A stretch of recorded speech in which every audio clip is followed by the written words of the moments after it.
Hi, I'm John Sicotte, executive editor of the Brewer Magazine. Welcome to another edition of the Brewer Magazine podcast. Make sure you're liking and subscribing, either where you're listening on Spotify or YouTube. And of course, you can always find our business and brewing resources available at brewermag.com 7 days a week, 24 hours a day, all that good stuff. Well, you know what? One of the things that is always happening for a brewery is looking to find new places to be able to put product when it's going outside of your tap room, and the distribution model, of course, something that's really important to a lot of breweries, be it self-distro or through a wholesaler. One of the things, though, is the last few years have been pretty tricky, and sometimes breweries do go out into the market and have to pull back because of different situations. But what happens when it's time to re-enter that territory? So we welcome in Brenson Johnson and John Donnelly of Modist. Guys, thanks so much for joining us on the Brewer Magazine podcast. Yeah, Thank you for thanks for having having us. us. Well, and whoever wants to take this, John, obviously a co-founder, you've kind of been around since the beginning. I know Brenson, doing sales now and distro. Tell us a little bit about the distribution history of Modest, because the reason we're talking is because you guys are deciding to kind of re-enter some of the Wisconsin market that you guys have had to pull out of previously. What did you guys start with, and what's going on now? Sure. Yeah, we started in 2016. Uh, we opened tax day 2016, and I was the first sales rep and delivery driver, and so I would started off with my little Ford Transit Connect and six to eight kegs at a time, about 20 cases of crowlers before we started even canning Yeah. back in the day. So yeah, I was from there. I hired a couple of other salespeople to try to tackle as much metro as we could. Hired a delivery driver. Now we're up to a team of 7 reps and 3 drivers and 5 distro partners around the country. So it's been a ever changing 8 years for us. So Yeah. Was distro, like, it seemed that was, and it was a plan right from the beginning, not just come to our tap room. It was get that out there. Why is that an important aspect for you guys? yeah, I mean, it's we built ourselves as a production facility, so we are in a 18,000 square foot warehouse in downtown Minneapolis, right by Target Field. So production and distribution was always the goal. So we've kind of been built from the beginning, but it's been focusing on organic, slow growth. We're self distributed throughout the metro area in Minnesota, and then we were doing self-distribution to Duluth, Rochester, St. Cloud, so kind of the major markets around the state.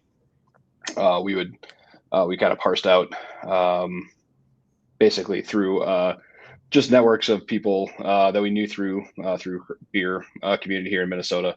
Kind of, hey, you should go to Duluth. Hey, you should go here in Rochester. Here, you should go up here in St. Cloud. And so we did that for as long as feasibly possible. It's quite a big state, so it's a lot of time and a lot of distance and windshield time and all that kind of stuff. So we Yeah. just signed on with a couple of distro partners here in the state to kind of cover the fill in the gaps where we couldn't really get to efficiently. So Yeah.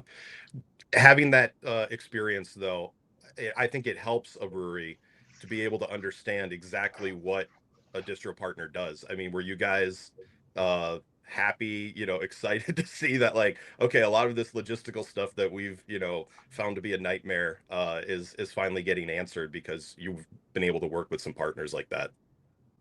oh yeah, big time, big Yeah. time. Yeah, I mean, everything's logistics, right? So it's just trying to manage time of sales, manage time with delivery, and it all takes a lot of time to do and cultivate a relationship and get the placements, get the delivery, get everything set. So yeah, and there's only so many hours in a day and so many days in a week that we can dedicate to those kind of outer state areas that need attention as well. So it's been great to have like a logistics partner kind of a lot on for us.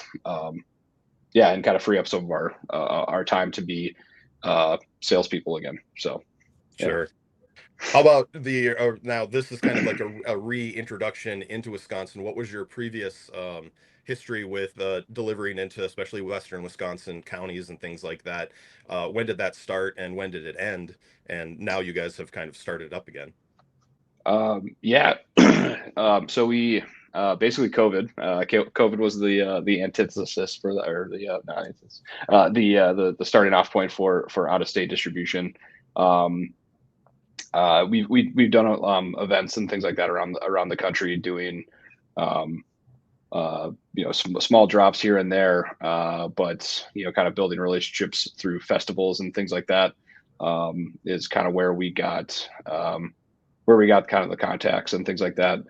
So we were with an independent distributor in Wisconsin um, that I had met the people that ran that, through festivals and things like that through um, around the country. And then they started picking up beer right around 2020, probably August of 2020 was the first big drop, and then it was going pretty well. I think they kind of outgrew themselves in a lot of ways, but it just kind of more or less it became a lot of how do you say it?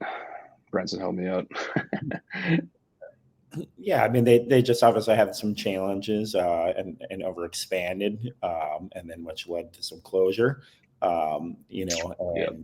And as far as our reintroduction back into Wisconsin, it kind of ties into our expansion of northern Minnesota. As John was saying, we've added a bunch of distributors, DS up in the kind of Moorhead Fargo area down to Detroit Lakes, and then Burnix, from St. Cloud to Duluth, all the way up to Grand Marais. And then they have some counties that they carry in Wisconsin. I think we're with them in 5 counties that are bordering towns: Douglas County, Burnett, Polk, St. Croix, and Barron, that cover Superior, that cover Hudson, some of those border towns that share a lot of economic ties to Minnesota, and that we're linked to, and we have a good following because there's a lot of transient traffic between the two states. So essentially, it was just a closure of one distributor and a partnership of another, and that's our expansion back into Wisconsin. And then we're looking forward to some more strategic partnership with some of these other distributors in Wisconsin as we expand and try to fill the state back out, and then even just the rest of kind of the kind of southern territory of Minnesota. Our plans to keep our self distribution in the metro will stay pat for a while. Yeah. And Brenson, you kind of brought that up. I know we're in the Toledo area here, so we're on the border of Indiana's an hour away, and Michigan's 20 minutes away. And a lot of consumers don't understand that. Why can I pick up a beer from a Michigan brewery 20 minutes away, but I can't get it at my local tap room in Ohio or the other way around? There's breweries in Michigan that are right across the border that can't just self-distribute themselves here into Ohio. They have to sign with a distributor. Yeah. How that's the frustration point. So like it is for a consumer, and you guys hear a lot of that stuff then because people are like, why can't I get it? Like you said, there's like these border towns on the Minnesota Wisconsin border. Like, oh, why can't we just go 5 minutes across the river and be able to grab it? So that obviously that demand makes you guys start thinking about it probably a lot sooner than you might have thought about it if it was a town in the middle of northern Minnesota that doesn't have that same thing. How are those demands a part of your distribution strategy? Yeah, I mean, it's obviously important, but we have to be methodical and take our time here. We can't just put our beer everywhere and expect it to Right. sell. There has to be some organic growth, and there has to be a lot of work from the distributors and ourselves and partnership of growing relationships and hand selling our product to build those relationships. So we can't just put it everywhere, like you're saying. It has to happen in a way that makes sense and is profitable for everybody. The distributor for us, the liquor stores. It doesn't do anything good. Like I was saying, any good to just put something on a shelf and have it rot. We want to make sure that we are growing in the right way. So that's pretty much our philosophy on that. Yeah. Any challenges in those territories, be it and something that you didn't like the first time that you guys are able to address now because you said, okay, maybe it's different beer bars or retail or things like that. What has been like the challenges that you saw before that you're Well, addressing? COVID was definitely the challenge before. It was a gold rush. There was a huge influx of volume, and then just a different behavior and consumerism. Obviously, the segment is down right now. There's a rise of THC and Delta 9, which is saving and becoming, a lot of breweries are becoming more predominant, and it's a big portion of our business as well too. So, right now it's just analyzing the data, analyzing the trends and what's happening and how the consumers are behaving. And we have to work really close with the distributors to make sure that we focus on the areas of growth of what are growing in the segment. And then, like I said, we need to build relationships on the ground level with the accounts. And that's something where, having sales reps, having John as a co-founder out there is really important just to make sure that people know we're around and we're present and have a face behind the brewery. Yeah, that's an important aspect of the pressing of flesh and being a face for that. How has that been important for you guys over this? When did you guys start getting back into Wisconsin and kind of how you reintroduced yourself? What was like the process there? That was basically when we signed with our distributor at Burnix with Duluth. They also covered the Superior side, so it was kind of like a buy one get one type situation. And we've Hudson. We deliver up to like the Stillwater and Woodbury area, and then right across the river, the St. Croix River is Hudson. So a lot of people live and work in either or. My sister lives in Hudson, so I'm always over there too. So that border is very porous, and so the demand is in those counties is still there, and people are still excited. I actually had a guy in Eau Claire ask if he could will call. You were talking about organic demand. It's like, well, we're not actually distributed in Eau Claire County, so I can't will call. And one, I can't will call across the state line, but you can will call it from our distributor's warehouse like an hour away from you. He's like, oh, sweet, that's awesome. I can't wait. So there's still still organic demand. We still gotta cater to those folks, but it's keeping in touch with the people that we were selling a lot of beer through before with our old distributor, and then and kind of keeping the ball rolling. So Nice. It's only been about a month. Okay. October was our launch date in those 5 counties. So, yeah. Nice. What kind of strategies, Brenson, are you guys employing, to rebuild those relationships or find new accounts? Things have probably changed over the years. And I know that the number one thing that happens is you build a good relationship with someone, you show back up 6 months later, that beer buyer's not there anymore. Yep. What has that been some of the biggest struggles in re-entering these counties? Yeah, I mean, obviously there's a little lapse, and it's always hard to get back in. But where we have some strong relationships, that's what we're going to rely on. But I mean, it's pretty basic here. It's we're focused on growing core. We're focused on growing the trend and having the products that are reliable and there. But it's pretty basic. It's good old fashioned liquid to lips, hands on the kind of boots on the ground campaign for long-term success. That's the only way. We got to re-show that we're in the market. We're going to be a good partner. We're there for the long haul, and that we're a reliable partner. But it's essentially just showing the quality of our product and what we believe in, and getting people on board of what Modist represents. Sure.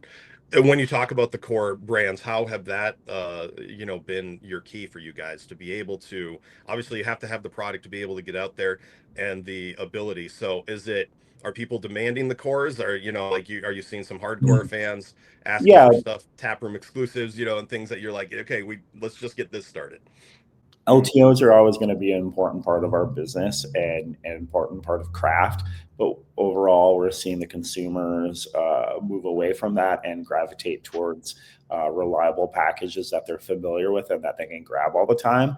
And then they might also garner a price point that's a little bit more affordable right now. So people are still drinking craft, they're still buying things. They might just be a little bit more price conscious. And, like I was saying, the LTO segment is obviously is taking a hit right now. As far as innovation and what people are looking for, we're kind of in a standstill of like what the next craze is going to be, the next trend in craft brewing. Yeah. So what are your cores right now? What's been really good for you guys? Dream Yard for sure, right, John? Yeah. And obviously that's our number one seller by far. Super Deluxe is a really popular beer, false patterns. And then, T Label is that West Coast drinkable kind of blue collar IPA is also performing pretty well for us. Nice. Has it always been, have you guys had to change some of your cores up over because you guys are going on 9 years here? Yeah. Dreamy Hard. So none of these we didn't open the brewery with any of these beers. Dream Yard's probably the Dream Yard's our longest standing flagship. We started using that as when hazy IPA started, really taking off. We jumped in right away on that. Dream Yard was probably one of the first in Minneapolis, at least, to come out. And then it really has not slowed down. It's about 45% of our total volume together, which is great. And then false pattern is it's like kind of, we call it, it's baby brother. It's 5%, 5.5% pale ale version, also a hazy. And then super deluxe is a rice lager. So when we when we open the brewery, we're right by Target Field. So I look at the Budweiser sign on my patio every day. So it's a Japanese style rice lager. So if we're looking at Budweiser sign, I got to make a rice lager, right? So and then Teal Label, we're kind of known, for our hoppy beers, and West Coast IPA. We never really had as a core brewer. We did a lot of LTO like West Coasts, and they always sold really, really well. So we wanted to make a kind of a retro looking label, kind of a West Coast kind of like kind of lower price point West Coast IPA that I think is taking off and getting a lot of success behind it. Yeah. Well, going back into Wisconsin, how do you reintroduce yourself to the consumers? And did you guys come with a campaign, or have events planned? Like, what if a brewery's looking to kind of go into a territory, what are the key basics to be able to let people know so that there's some buzz generating outside of the hardcore fan base? Yeah, not at the moment. Obviously it's something we want to get out there and do some events and tastings and festivals and stuff, and we'll work with the distributors on that. And we'll just continue to promote our products via, investing rep support and working with the distributor. But there's definitely, it's kind of an odd time of the year to do some of those things. So in 2025, we'll have a little bit more of a strategic plan here of targeting some things. And, obviously this is an investment of, doing a podcast that, will get the word out that we're back out and whatnot. So there's going to be some more things we'll do to try to pull some levers and garner some more support and awareness. And when it comes to talking, when you went back in with the distributor, what kind of plan do you guys make? Did they have expectations? Do you have expectations? How do you manage those expectations on that in the agreement when you guys actually, decide to go forward with this? Yeah, we're really happy to be back in Wisconsin and partnered with Burnix, to be back into the segment and bring our beer to the retailers and customers in that area. Having some relationships and some, Hudson and Superior that are already established. So it's essentially just picking those back up where we left off, and then expressing the importance of the distributor of gaining back some of our previous business is going to be number one. And then just overall an education of our brand and hard work to identify the growth and opportunities with our distributor is going to be super important for the success. And expectations are overall set by a CE volumes that we agree upon with the distributor, that we think is, appropriate and a healthy organic growth, over time to be a long-time partnership. We're not just looking to dump beer everywhere and then move on. We want to be there for the long-term success. So. Yeah. When it comes to just looking at what, like you said, the long-term success, because this can build towards being able to go Easter more, so, but do you have a timeline on that? Do you have an expectation on that? Or this is where we are right now and we'll see where we go down the road? Plans for 2025 and beyond, obviously TBD on that. We're always working. We're always talking with people. There's expansion of, we were just chatting with a distributor in Arizona, which with the amount of population of people from the Midwest and Minnesota, makes sense for us to, probably sprinkle some beer around there. So, as far as an expansion further east in Wisconsin and some other states, we're engaging in conversations, and the timetable on that is when it's right and it aligns and it works out, we'll be looking to do that. Well, awesome. Well, best of luck, guys. Hopefully things go well though over this winter. I know it's like you said, it's a tough time to do this right now. So hopefully expectations are met and you can see some fruition from it. So and hopefully other breweries that are thinking about it as well when it comes to expanding out will be able to learn a little bit something from this. Yeah, most definitely. All right. Thanks, guys. Thank you. Yeah. Thank you, John. See ya. Don't forget, you can always check on brewermag.com. You can also see us on YouTube and listen to us on Spotify. And don't forget daily updates on Facebook, Instagram, and X. I'm Executive Editor John Sicotte for brewermagazine.com.